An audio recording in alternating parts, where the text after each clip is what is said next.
தொப்பை குறைய 3 நெல்லிக்காயை கழுவி அதில் உள்ள விதைகளை வெட்டி நீக்கிட வேண்டும். பிறகு மிக்ஸி ஜாரில் போட்டு அதனுடன் சிறிதளவு கறிவேப்பிலை, ஒரு சிறிய துண்டு இஞ்சி சேர்த்து அரைத்து கொள்ளவும்.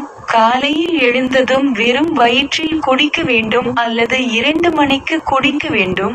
இப்படி தொடர்ந்து நெல்லிக்காய் ஜூஸ் குடித்து வந்தால் உடலில் உள்ள தேவையற்ற கொழுப்புகளை கரைத்து உடல் எடை குறைய ஆரம்பிக்கும்.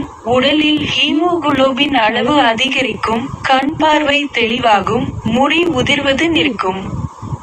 இதய ஆரோக்கியத்தை மேம்படுத்தும். மேலும் உடலில் நோய் எதிர்ப்பு சக்தி பல மடங்கு அதிகரிக்கும்.